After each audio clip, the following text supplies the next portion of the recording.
Good eve mga guys, binabati ko kayo ng magandang gabi sa inyong lahat at sa inyong walang sawang pagsuporta sa aking YouTube channel, Tari Tutorial. Mga guys, may isi-share naman po ako sa inyo tungkol pa rin po sa pagtatari.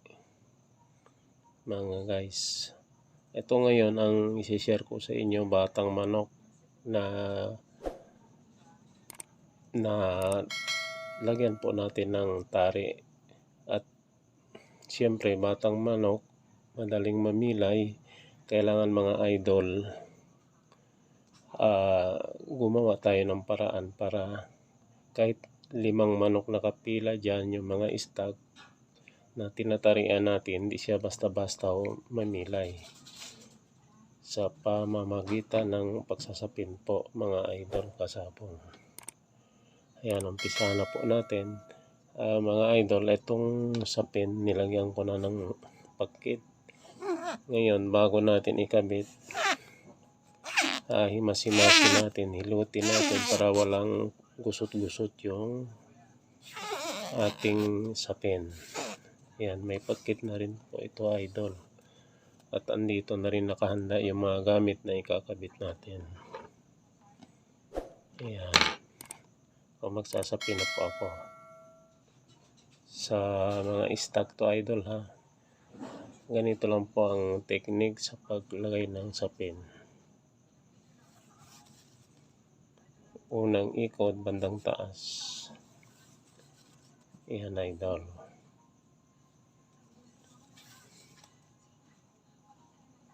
Pwede nating pakapalan ng konti yung sapin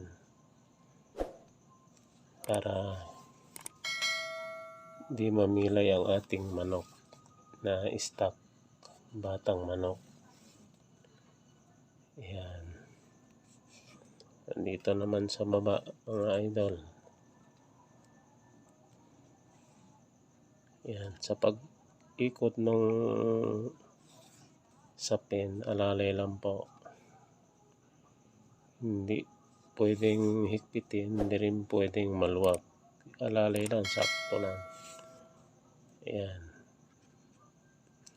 Itong sapin dito, ipantay lang po natin dito sa may kwan, sa itong huling daliri. Ipantay natin tong sapin. Ayan, para paglagay natin ng leather boot, maganda po ang pagkalapat. Maglagay na po tayo ng leather boot.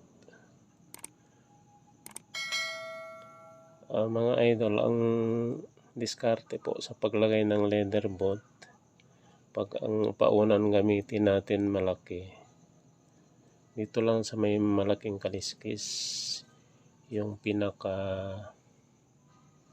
ng leather boot, pinaka kanto. Ito yung kanto niya. Kung makikita nyo, dito lang siya sa may malaking kaliskis, itong kanto ng leather boot.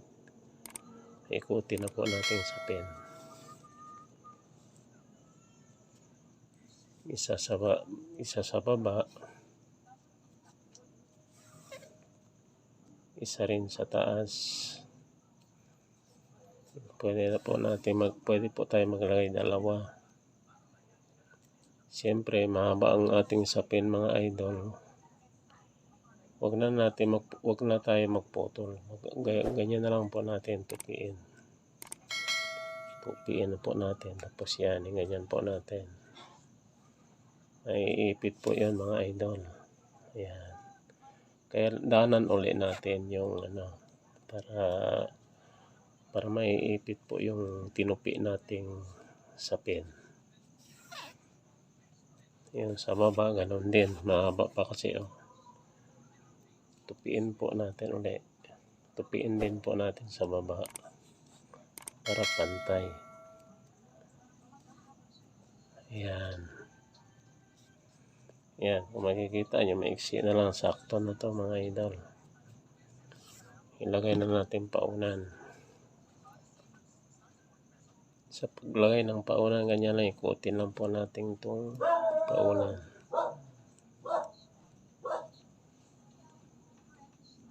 Yan, ganyan lang mga idol. Yan. Pantay-tahit lang po ang ating paunan.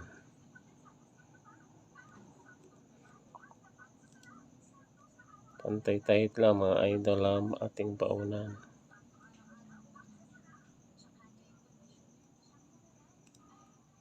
Ayan, kung makikita nyo, nakaapak po talaga siya doon sa kanto ng leather boot. Ayan. Pag mga ganyan idol, matibay yan. Matibay at hindi gagalaw na yan. Nakapirmis na po talaga yan. Ayan. Ayan, maglagay po tayo ng tari. Kabit po natin yung tari.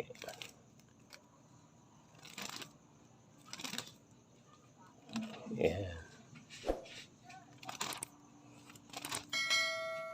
Kabit po natin yung tari. Ang tari idol, ang gagamitin po natin tari sa mga stag. Ang kapal ng tari, ano lang po idol, 1.8 ang kapal niya. Ganyan lang. 1.8. Tapos yung haba, ang haba, yan lang. Ang sukat kailangan po, hanggang ito yung huling daliri, hanggang dyan lang po sa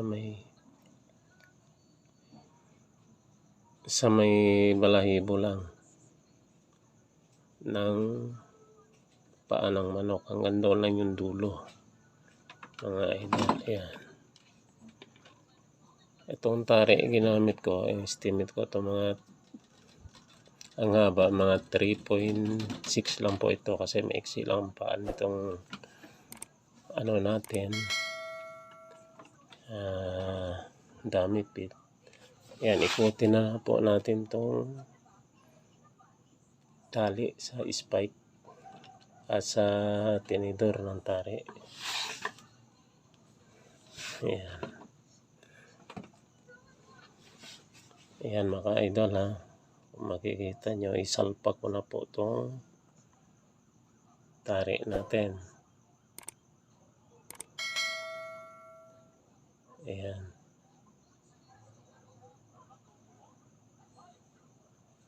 Ang asinta po natin mga idol, ito kung maaari, ito lagi ang titingnan nyo ha. Yung sa ilalim ng huling daliri, kailangan po hindi siya nakasakal, hindi sakal. Kailangan sakto lang. Para hindi mamilay ang ating manok. Ang asinta naman ito idol, 1 o'clock po ang asinta natin ha, 1 o'clock. Ayan. Sa mga beginners, maglagay po kayo ng tari kondom para iwas na lang po sa disgrasya. Tatalian na po natin.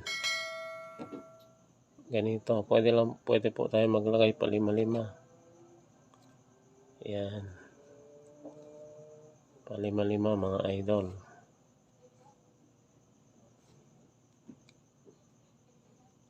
Tapos ganito ang hawak para alalay. Tapos ito, ganyan lang po ninyo yung tali para maging kuwan. Ayan, diretso. Ayan o, kung makikita nyo, diretso. Ayan. Ayan mga idol, ayan o. Kailangan pantay para maganda tingnan mga idol.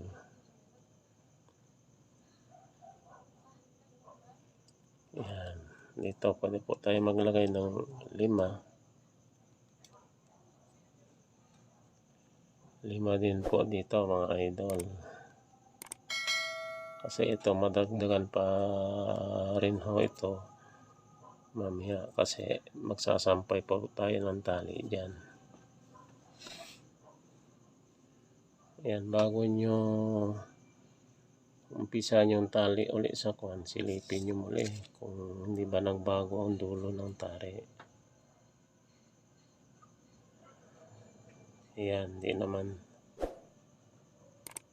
1 o'clock mga idol ang asinta natin. Ayan, balik ko natin tong tari condom. Maglag na po tayo. Ito po simpleng pagtatali lang ha, sa mga beginners para madali kayo, hindi kayo maliligaw. Ganito lang po, simpleng pagtatali pero matibay. Yan.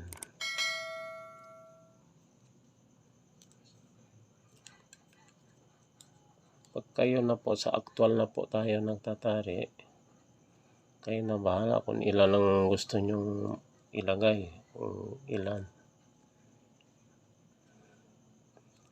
Ayan, idol, mga ganyan lang. Tapos simple lang ha. Ayan, ganyan natin. Tapos dito muli, ayan. Ayan, ganyan lang. Tapos ganyan muli.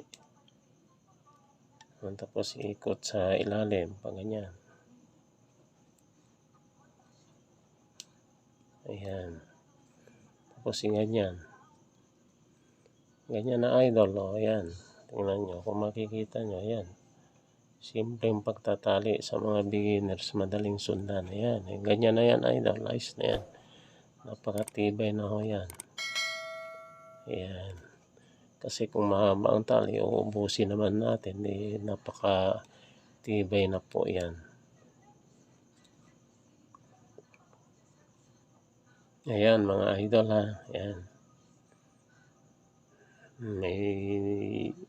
May senior na naman po ako sa inyo ng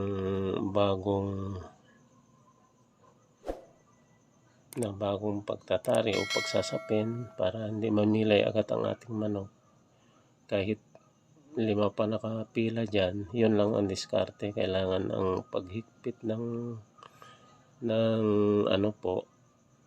ng sapin, alalay lang, hindi mahigpit, hindi rin maluwag. Ayan, tapos dito naman kailangan di sakal yung huling daliri, sakto lang siya. Ayan, asinta naman nito 1 o'clock mga idol ha. Ayan, sa mga batang manok, ganyan lang ang style o paraan para hindi agad mamimilay ang ating manok. Ayan, kung nagustuhan nyo mga idol, paki-share na lang po ang aking video na ginawa ko. Ito po para sa inyo. Salamat, maraming salamat sa mga suporta po ninyo. Yung mga nag-subscribe sa akin, maraming salamat sa inyo. Yung hindi pa nag-subscribe, paki-subscribe na po mga idol. Pindutin lang ninyo ang notification bell para lagi po kayong updated sa aking YouTube channel, Larry Montero Yutari Tutorial. Maraming salamat po mga idol, mga guys. Thank you.